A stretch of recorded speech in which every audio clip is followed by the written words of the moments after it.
Hello mga idol, please like, share and subscribe for more novel stories to uploads. Diyos ng Digmaan, JC Entertainment. Bago tayo magpatuloy, shout out po sa inyong lahat mga idol, sa patuloy na pagsuporta sa ating YouTube channel. Maraming salamat po. Kabanata 2311. Sinabi ni Samson ng may takot, kung gayon, ano ang gagawin natin? Hindi tayo maaaring tumayo lamang doon at maghintay sa kamatayan. Hindi natin maaaring hayaan silang patayin tayo, kailangan nating magtulungan. Kailangan nating tipunin ang lahat ng mga disipulo mula sa mga hilagang angkan upang magtulungan upang labanan sila.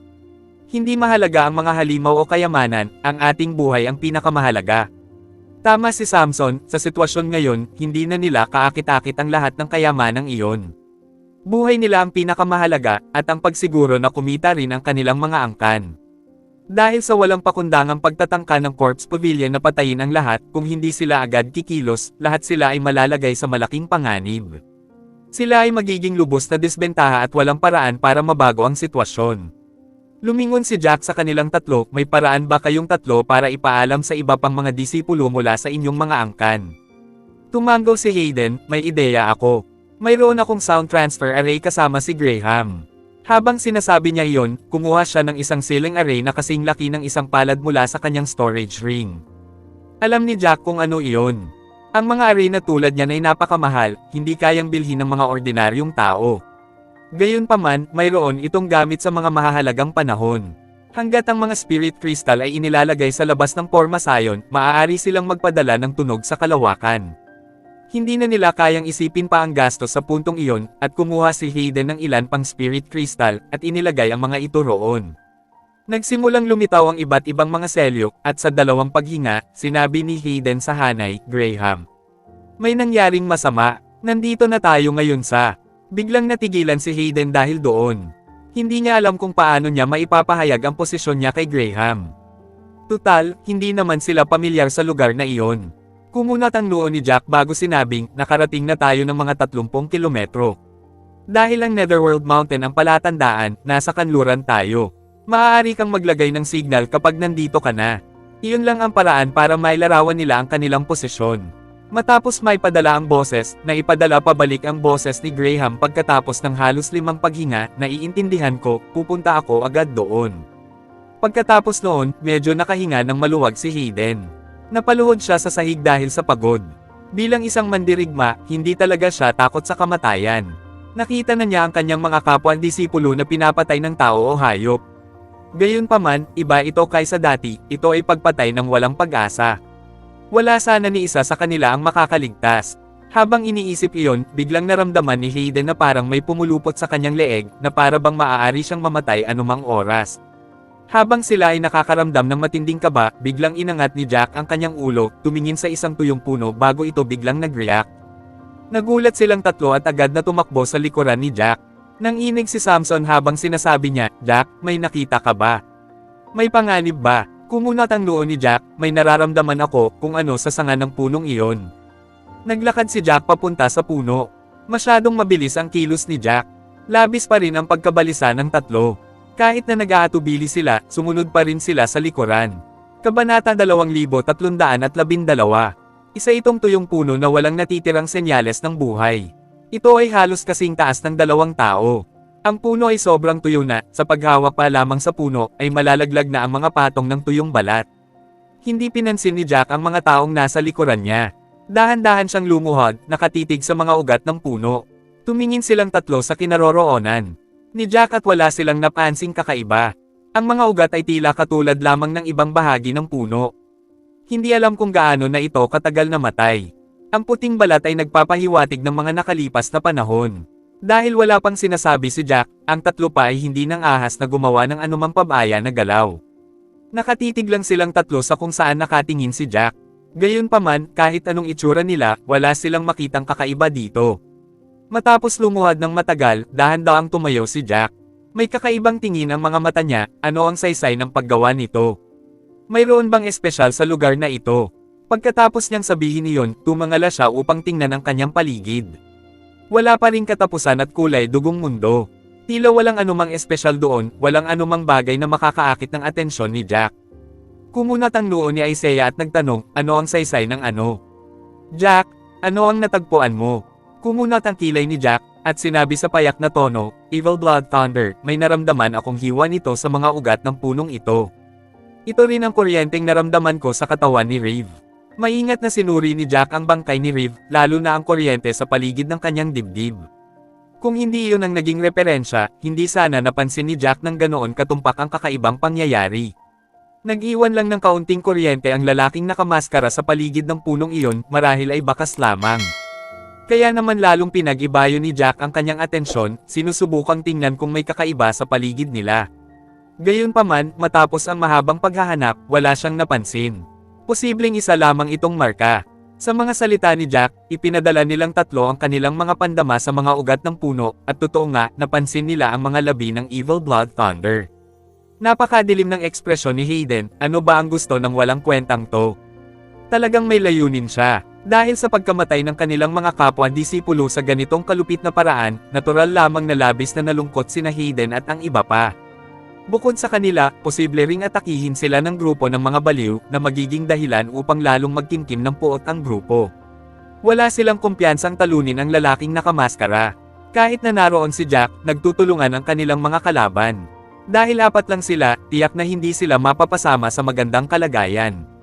Kinakabahang naglalakad si Samson. Ang kanyang mga kasanayan ang pinakamahina, at siya ang pinaka-nag-aalala tungkol sa kanyang sariling kinabukasan. Anong gagawin natin? Pakiramdam ko hindi lang baliw ang grupong iyon, mga baliw pa sila na may plano sa isip. Kung haharapin natin sila, kailangan nating maging lubhang maingat. Kung hindi, kapag nakasalubong natin sila, wala na tayo. Pagkatapos niyang sabihin iyon, ang mukha ni Samson ay labis na natakot. Bahagyang nanginig ang kanyang mga labi habang nakatingin kay Jack ng may pananabik. Alam ni Jack kung ano ang ikinababahala ni Samson. Wala ring gaanong magagawa si Jack ng sandaling iyon. Kalma lang muna kayo. Alam na natin na tiyak na aatake ang grupong ito kapag nakasalubong nila tayo. Kung gayon, kailangan lang nating umatras agad sa sandaling makita natin ang mga bakas nila. Kung sapat ang layo natin sa kanila, tiyak na hindi sila magiging banta sa atin. Ang mga salita ni Jack ay halos para aliwin si Samson, ngunit mukhang takot na takot pa rin si Samson. Kabanata 2313. Kung gayon, hindi natin kailanman maaaring patayin ang ating mga pandama. Hanggat may napansin siyang mali, dapat tayong tumakas kaagad, huwag nang mag-isip ng iba pa. Nakakatakot ang kamatayan. Ito ay isang bagay na ayaw nilang lahat, o handang harapin. Ang kanilang grupo ay hindi gaanong kilala sa mga Panginoong natipon.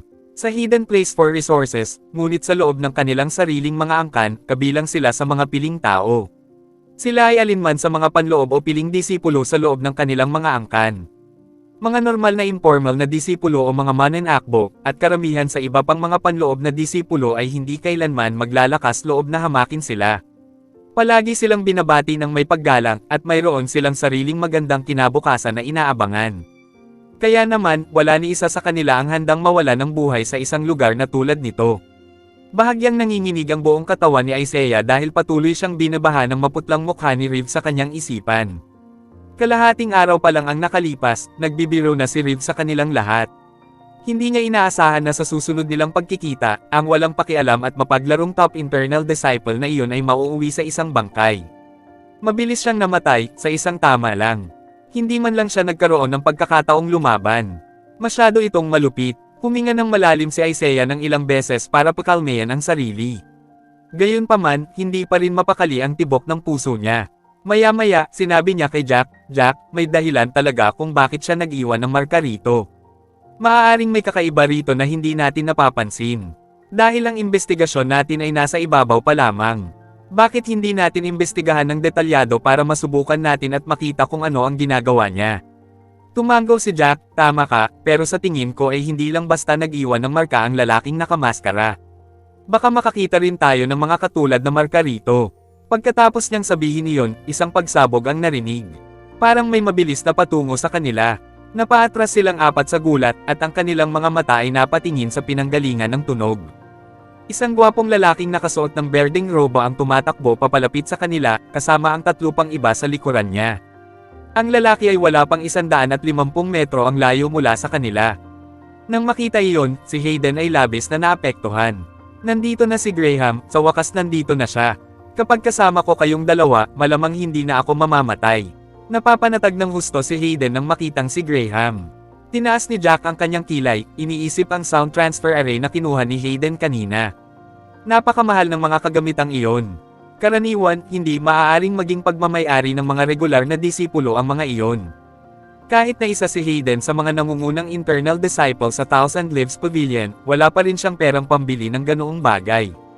Nangangahulugan iyon na ang array ay tiyak na ibinigay ng iba. Ang pagiging kakaiba ng array ay nangangahulugan na ang pagbili lamang ng isa ay walang silbi, kakailanganin nila ng dalawa para magamit ito. Habang iniisip iyon, lumingon si Jack at tiningnan si Hayden ng may kahulugan. Dati, akala ni Jack ay medyo bulok ang bibig ni Hayden, ngunit isa lamang siya sa mas malalakas na disipulo sa Thousand Leaves Pavilion. Wala namang partikular na kapansin-pansin kay Hayden, pero ngayon parang minamaliit niya ang lalaki. Habang iniisip niya iyon, napadpad sa harap nila sina Graham at Benjamin.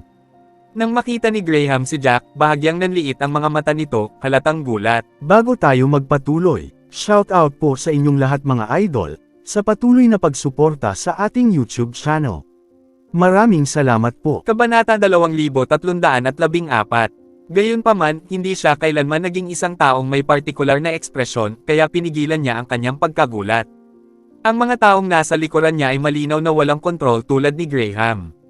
Nang makita nila si Jack, nanlaki ang kanilang mga mata. Puno ng tanong ang kanilang mga mukha. Bahagya munang tumango si Graham kay Hayden bago ito naglakad papunta sa kanila, binati si Jack. Jack, hindi ako makapaniwala na makikita kita rito. Akala ko doble ang lalim ng narating mo sa loob at nakapatay ka na ng napakaraming halimaw. Parang magalang ang mga salita pero hindi ito pinansin ni Jack. Natuwa siya na hindi naman talaga kasing tuwid at matuwid ni Graham gaya ng gusto niyang ipakita. Mukhang isa ring mapanlin lang si Graham at kailangan niya maging maingat sa pakikipag-ugnayan kay Graham.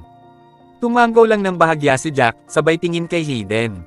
Agad na naunawaan ni Hayden ang gusto ni Jack at hindi nag-atubiling ibunyag ang lahat ng kanilang natuklasan.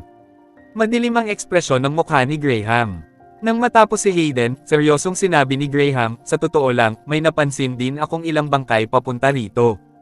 Lahat ng mga bangkay na iyon ay kabilang sa mga angkan sa Hilaga. Naisip ko kung gawa ba iyon ng mga demonyo o baka naman nag-aagawan sa kayamanan. Ngayon, mukhang hindi naman. Mukhang may nakapagdesisyon na nakailangan nating lahat mamatay dito. Halos mapilitang lumabas sa bibig ni Graham ang mga huling salita dahil sa nakangangan niyang mga ngipin. Mukhang hindi rin maganda ang kalagayan ni Benjamin. Humakbang siya paarap at sinabing, ano ang dapat nating gawin? Hindi ko inaasahan na ang Corpse Pavilion ay magiging ganito kalupit para patayin tayong lahat. Wala sa amin ang nag-asam ng ganito mula pa sa simula at binigyan namin sila ng pagkakataong agawin ang kanilang mga aksyon. Sino ang nakakaalam kung ilan na ang namatay? Tama si Benjamin. Kahit na mga 100 bangkay pa lamang ang kanilang napapansin sa ngayon, walang makakagarantiya na hanggang doon na ang lawak nito. Posible na, dahil ang lalaking nakamaskara ang namumuno, sinimulan na ng Corpse Pavilion ang pagpatay sa lahat ng mga disipulo ng Hilagang Angkan. Ang 8 na naroon ay pawang may pangit na tingin sa kanilang mga mukha. Kung talagang magwawagi ang Corpse Pavilion, tiyak na papalibutan ng lalaking nakamaskara ang lahat ng matitira sa dulo. Kahit pa pambihira sina Graham, Benjamin, at Jack, wala pa ring paraan para labanan nila ang mga ganoong klase ng numero. Kung magiging laro lang ito ng numero, wala na silang magagawa. Kung mangyari iyon, mapipilitin silang tumakas, at maiiwan ang mas mahihinang mga disipulo. Kahit na makaligtas pa sila, hindi nila malalaman ang sasabihin pagbalik nila sa kanilang mga angkan. Nasa bingit na sila ng kawalan ng pag-asa nang bigla silang makarinig ng mga nagmamadaling yabag sa di kalayuan. Napalingon silang 8 sa pinanggalingan ng ingay. Nakita nila ang isang lalaking nakasuot ng punit-punit na damit na paika-ika papunta sa kanila, at sumusuray-suray habang naglalakad. Nang mapansin ng lalaki si Jack at ang iba pa, labis siyang naapektuhan. Kahit nasugatan ang kanyang binti, binilisan pa rin niya ang pagtakbo. Kumunat ang kilay ni Jack, pakiramdam niya ay pamilyar ang anino. Hindi niya mapigilan ang sarili na maglakad pasulong para mas lalong makita ang pamilyar na tao. Nang makita niya kung sino siya, tumigil ang tibok ng puso niya, at dali-dali siyang tumakbo paarap. Nang makita ng lalaki si Jack at ang iba pa, parang natagpuan na niya ang kanyang huling pag-asa. Mabilis at nagmamadali siyang tumakbo, at ang kanyang kaliwang paa ay natisod sa kanyang kanan, dahilan para matamba siya sa lupa. Bago pa man siya matamba sa lupa, may nag-abot ng kanilang mga kamay, mahigpit siyang hinawakan at dahan-dahang hinaila pataas.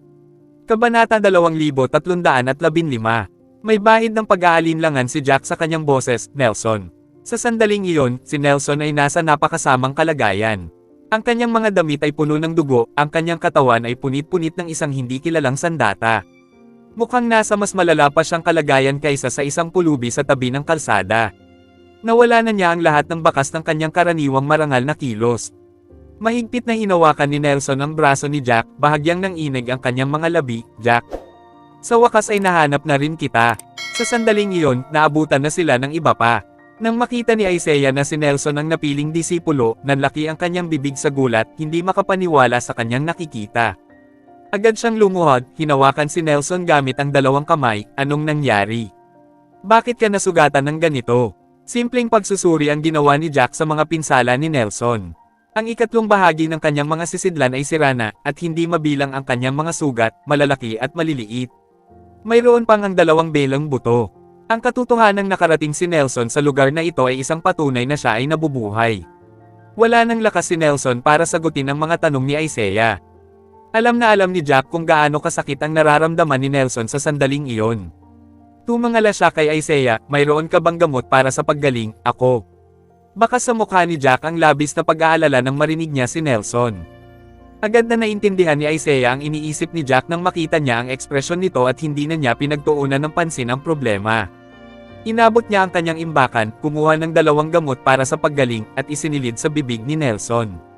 Si Jack ay isa ng nakatatandang disipulo at nasa mas mataas na posisyon kaysa sa isang regular na disipulo.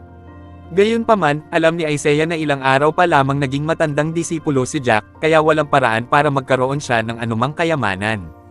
Kaya naman, hindi siya maaaring uminom ng anumang gamot para sa paggaling, kaya naman napilitan si Jack na tingnan siya.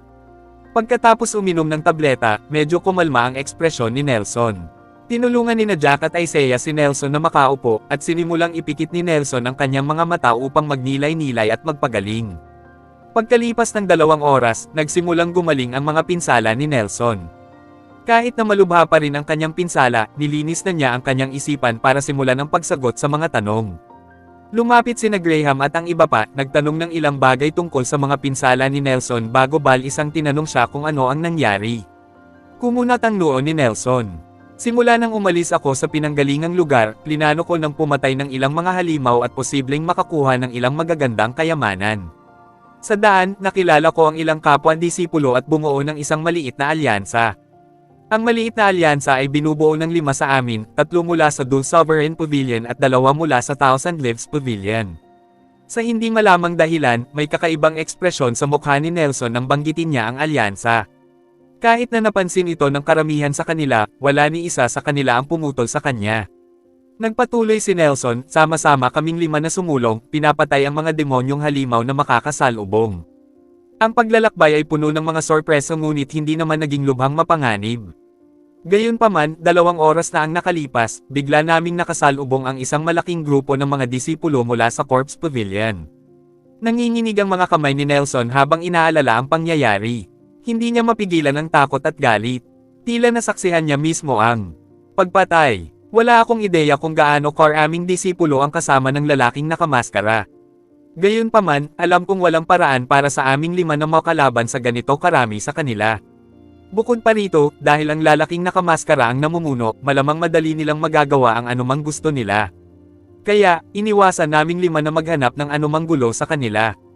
Hindi niya alam kung bakit dinadala ng lalaking nakamaskara ang napakaraming kapwa-disipulo. Kaya, naging mausisa kami. Kabanata 2316. Napangiti ng mapait si Nelson habang nagsasalita. Para bang kinukutya niya ang sarili niya pati na rin ang mga taong nag-usap tungkol dito noon. Akala ko noon, hanggat hindi niya sila ginagalit, at hanggat sinusubukan niyang lumayo sa kanilang daanan, hindi kami mapapahamak. Walang sino man ang mag-aakala na bigla silang hihinto sa pagsulong kapag napansin nila kami, at susugod sa halip. Tumakas kaming 5 nang mapansin naming may mali. Gayunpaman, masyado kaming mabagal, at kalaunan ay naabutan nila kami. Hindi man lang nila kami pinakinggan, tungkol sa aming pagkakakilanlan o kung saan kami nanggaling, ang unang ginawa nila ay inatake kami gamit ang kanilang mga sandata. Nanginig ang buong katawan ni Nelson, namumula ang kanyang mga mata habang tumatakbo sa kanyang isipan ang mga nangyari. Pakiramdam niya'y lubos siyang nadorog. Lumunok siya at nagpatuloy, paano natin sila nalabanan? Nakita ko ang kapwa ko disipulo na natamba sa harap ko. Sa sandaling iyon, ang tanging nasa isip ko lang ay ang tumakas. Mabuti na lang at binigyan ako ng elder ng isang offensive talisman bago kami umalis. Ang atake mula sa item ay napakalakas pagkatapos itong ma-activate, at nagbigay ito ng butas sa grupo. Sinamantala ko ang pagkakataong iyon para makatakas. Ang mga luhang namuo sa mga mata ni Nelson ay tuluyang bumagsak ng sandaling iyon, at tumulo ang mga ito sa kanyang damit. Nagpalitan ng tingin ang lahat, napansin kung gaano kalala ang isyu. Tulad ng inaasahan nila, ngunit nangangahulugan din ito na ang sitwasyon ay nasa pinakamalala na. Masakit na sinabi ni Isaias, kaya ikaw lang ang nakaligtas. Sa totoo lang, ikinalulungkot lamang ni Isaiah ang sitwasyon. Sa nangyari, si Nelson na lang sana ang tanging nakaligtas, ngunit biglang nagbago ang ekspresyon ng mukha ni Nelson nang tanungin siya ni Isaiah, na para bang may kakaiba na namang pagbabago sa usapan. Nakuha ng kanyang kilos ang atensyon ng lahat. Hindi makapagsalita ang mga hindi pamilyar kay Nelson ng sandaling iyon, ngunit matagal nang kilala ni Isaiah si Nelson. Dahil sa kakaibang ekspresyon ng mukha ni Nelson, nagtanong siya, may iba pa bang nangyari? May iba pa bang nakaligtas? Hindi plano ni Nelson na pag-usapan iyon. Tutal, hindi lang naman ang mga mula sa Dul Sovereign Pavilion ang naroon. Gayunpaman, kung hindi niya ito sasabihin, maaari itong magdulot sa kanilang lahat ng kapahamakan. Dahil doon, napilitan si Nelson na umamin, may iba pang nakaligtas, oo. Hindi lang siya nakaligtas, kundi wala rin siyang anumang pinsala. Nasa napakabuting kalagayan siya. Kitang-kita ang galit ni Nelson sa paraan ng kanyang pagsasalita, at ang mga taong nakapaligid sa kanya ay nakatingin ng may kuryosidad. Bamantong hininga si Nelson habang hinihimas ang kanyang mga sentido. Tatlo kami mula sa Dul Sovereign Pavilion, dagdag ni Nelson, halos umungol. Bukod sa akin at sa disipulong namatay, naroon din si Griffin Olsen. Karaniwan, kahit hindi talaga sang-ayon si Nelson sa kung paano kumilos si Griffin, itinuring niya si Griffin bilang isang nakababata. Gayunpaman, ibang-iba ang sitwasyon sa pagkakataong ito. Walang pigil ang galit ni Nelson sa puntong ito nang ibulalas niya ang kanyang tugon, at masyadong halata ito para baliwalain. Biglang, ngumisi si Jack, sumuko na ba si Griffin sa Corpse Pavilion bago ka pa man magsimulang lumaban? Sumigaw siya sa lalaking nakamaskara at palagi akong minamaliit. Hindi lang siya nakaligtas, kundi bahagi na rin siya ngayon ng Corpse Pavilion. Nanigas ang mukha ni Nelson habang nakatitig kay Jack ng may panghihinayang. Kahit ayaw niyang aminin, ang katotohanan ay katotohanan pa rin, at wala ng paraan para baguhin niya ito. Pinilit niyang tumango, tulad ng sinabi mo. Noon, galit na galit kami, pero hindi iyon nakatulong. Nakapagdesisyon na siya at malamang na hindi na babalik sa Dul Sovereign Pavilion. Bago tayo magpatuloy, shoutout po sa inyong lahat mga idol, sa patuloy na pagsuporta sa ating YouTube channel. Maraming salamat po. Kabanata 2317. Sumanghel si Jack, hindi masyadong iniisip. Sa tingin ko makakabalik pa rin siya.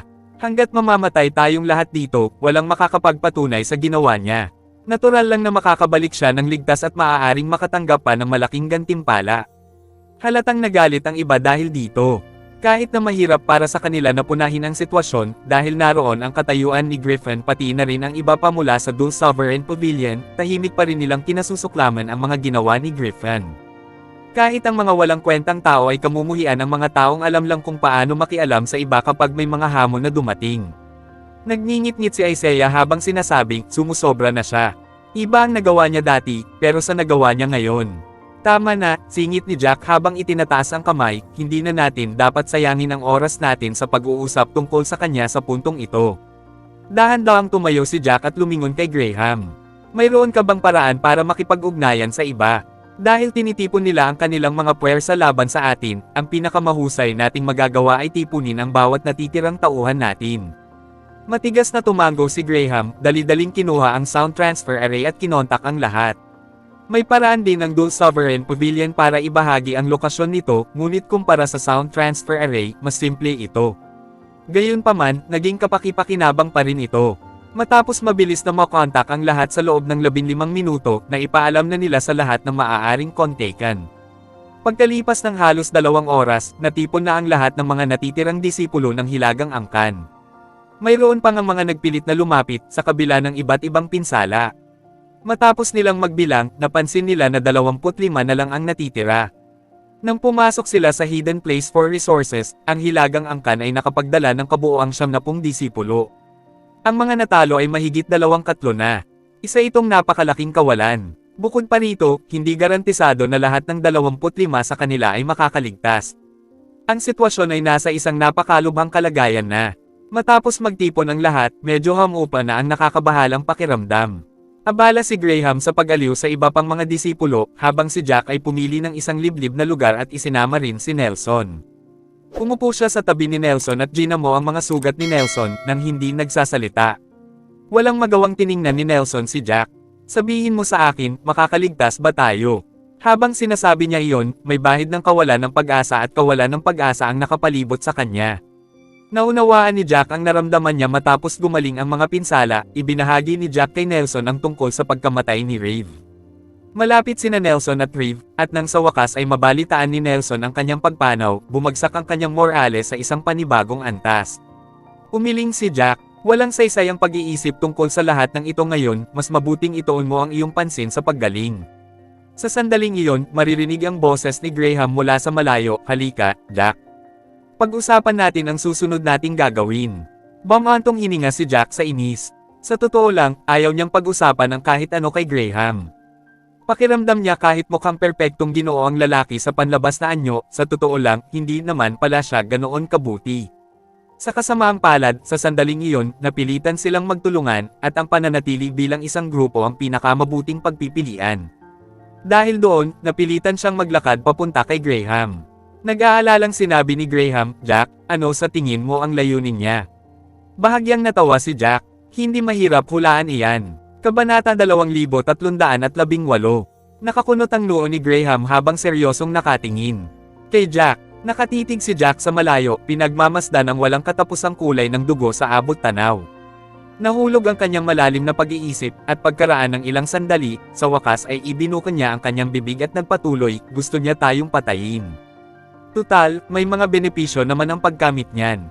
Tutal, kakumpetensya niya tayo, at sa pamamagitan lamang ng pagpatay sa atin ay madali niyang makukuha ang mga gantimpalang iyon. Kung matagumpay tayong makakarating sa paanan ng Netherworld Mountain at mapabalik sa Divine Void Slope, magkakaroon ng isa pang labanan pagkatapos noon. Kung nangyari ito noon, malamang ay napakalakas ng kanyang loob na matalo tayong dalawa. Gayunpaman, sa ngayon, malamang ay wala na siyang ganoong kumpiyansa ngayon. Tumanggaw si Graham bilang pagsang-ayon, tama si Jack. Ang pagpatay sa kanila ay makakapagligtas sa kanya ng maraming problema. Malamig na ngumiti si Jack bago niya idinagdag, may galit din siya sa akin simula pa lang. Isa pa, tiyak na may isa pa siyang layunin sa pagpasok sa Hidden Place for Resources. Sa pag-alis sa amin, sa kanyang mga balakid, mas magiging madali para sa kanya na gawin ang kahit ano. Malungkot ang mukha ni Graham habang sinasabi niya, kaya pala gusto niya tayong patayin lahat, ayaw niyang may mabuhay. Tumanggaw si Jack, at muntik nang mawala ng kontrol si Graham sa kanyang kahinahunan. Ang pag-iisip pa lamang tungkol sa lalaking nakamaskara, na palaging nagmamataas at makapangyarihan, at ang labis na kawalan ng katiyakan sa kanilang kinalalagyan ay nagpabalisa sa kanya ng husto. Tumangala siya kay Jack, sa tingin ko may mali. Tinaas ni Jack ang isang kilay, sinenyasan si Graham na magpatuloy, hininaan naman ni Graham ang kanyang boses habang sinasabing, tama ka. Ang pinakagusto niya sa ngayon ay ang malampasan ng mga balakid, at tayo iyon, para makarating siya sa Netherworld Mountain ng mag-isa, kaya siya lang ang nakadaan. Wala siyang kumpiyansa na kaya niya kaming patayin sa isang suntok lang, kaya kinailangan niyang magplano para maalis ang lahat sa paligid namin at maiwan kaming mag-isa. Pagkatapos, gagamit siya ng mga numero para patayin kami. Pagkasabi niyan, huminto siya sandali, at tumanggaw si Jack. Malamang iyon ang plano niya, kaya sa tingin mo aling bahagi nito ang mali? Tila may naisip si Jack pagkatapos ng sarili niyang tanong, at napangiti siya. Sinasabi mo yan dahil sinusubukan niyang alisin lahat ng makakatulong sa ating dalawa, wala nang bakas na maiiwan, pero natagpuan natin ang mga bangkay. Tumanggaw si Graham. Iyon nga ang iniisip niya, at napakakakaiba ng puntong iyon.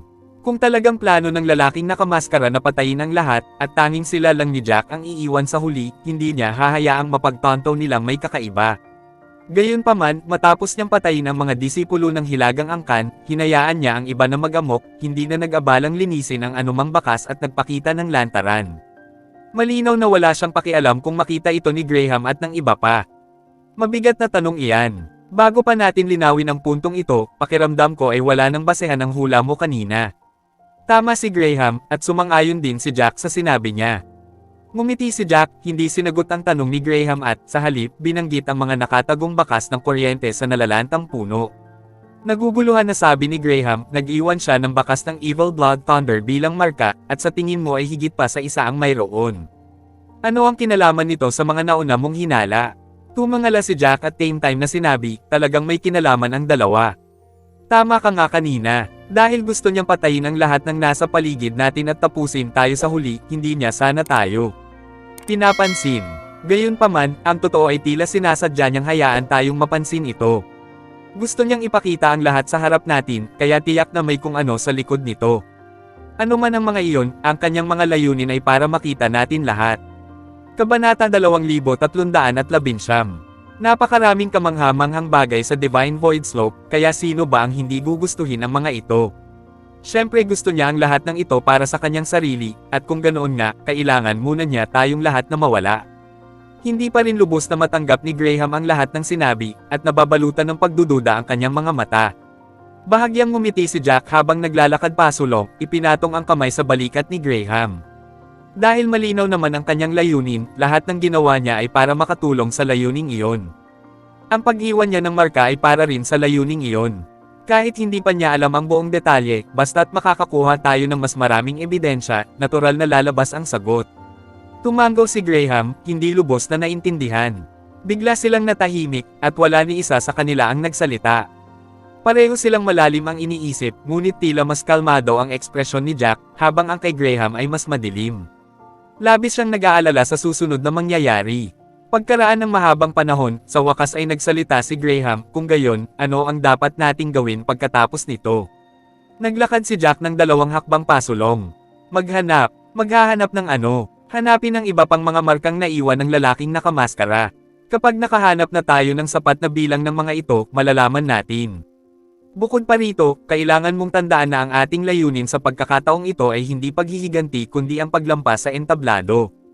Tumango si Graham, ramdam niyang makatwiran ang mga sinabi ni Jack. Nagpatuloy si Jack, kung gayon, huwag na tayong maguluhan dito.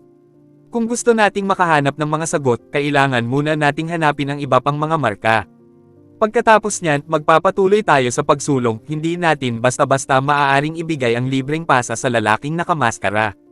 Kahit nabantaan niya ang ating kaligtasan, naihanda na natin ang ating mga sarili, at mayroon din tayong sapat na kasanayan. Lahat ng mga problemang ito ay malulutas. Ang mga huling salita ni Jack ay sinabi sa napakatatag na paraan, na naging dahilan upang mabigla si Graham. Ang disipulong ito mula sa Dulce Sovereign Pavilion na nagngangalang Jack ay hindi kailanman nabigong sorpresahin si Graham, ng paulit-ulit. Hindi niya inaasahan na ang isang disipulo mula sa isang regular na angkan sa ikatlong baitang ay makakarating sa kinaroroonan ni Jack. Ang totoo ay ang kanyang kasanayan ay kapantay ng kay Graham. Madiskarte rin siya, at napaka-mature niya sa pagsasalita at pagkilos. Tumingin si Jack kay Graham at napansin niyang iba na ang tingin nito sa kanya. Hindi niya maiwasang mapabuntong hininga, pero hindi na niya masyadong pinag-isipan ang bagay na iyon. Nagpasya siyang ibahin ang usapan, at sinabing, wala na tayong oras na dapat sayangin. Dahil sigurado na tayo sa susunod nating gagawin, dapat na tayong magmadali at magayos. Ang mga salitang iyon ay nagsilbing paalala kay Graham, at agad na kumilos si Graham, nagmamadaling naglakad patungo sa iba. Nakakadalawang hakbang pa lamang siya nang marinig ang boses ni Jack sa likuran niya, tandaan, hindi natin kayang maghiwalay. Kahit saan tayo pumunta, kailangan nating pumunta ng magkasama. Kung hindi, binibigyan lang natin sila ng pagkakataon. Tumango si Graham nang hindi lumingon. Nakarating siya sa kung saan nagtitipon ang lahat bago pa man niya maingat na inayos ang lahat. Pinatayo niya ang lahat ng magkakahiwalay, nagpapalitan sa pagpapadala ng kanilang mga pandama, at umiikot kada 2 oras. Maraming salamat sa lahat mga idol na sumusubaybay sa ating channel. Please subscribe to our YouTube and Facebook channel, JC Entertainment. Maraming salamat po. Kabanata 2320. 4 sa kanila ang magpapadala ng kanilang mga pandama sa bawat pagkakataon. Bawat isa ay namamahala sa isang direksyon.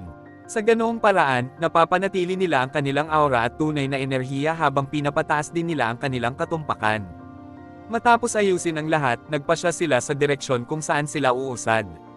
Nang sumulong ang lahat, sina Jack, Graham, at ang iba pang mga estrangherong mandirigma ay nakaayos na upang tumayo sa unahan.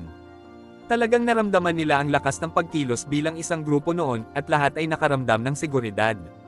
Tutal, mahigit 2/3 na ng kanilang mga tauhan ang nawala sa kanila, at nasa punto na sila kung saan lahat ay nasa panganib. Habang ang grupo ay sumusulong ng may katatagan, muling kinausap ni Jack sina Graham at Benjamin. Hindi naman talaga ito gaanong naging usapan dahil may bahid ng pag-akusa ang tono ni Jack. Ang maitim niyang mga mata ay nakatuon kay Graham sa kaliwa niya.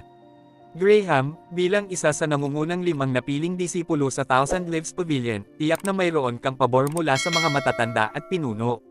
Mayroong isang bagay sa puso ko na pinag-iisipan ko ng ilang araw, at iniisip ko kung matutulungan mo akong linawin ang aking mga pagdududa. Kahit na magalang ang dating ng mga salita, may bahid ito ng pag-aakusa na bahagyang ikinagulat ni Graham at Benjamin. Tumaas ang kilay ni Graham.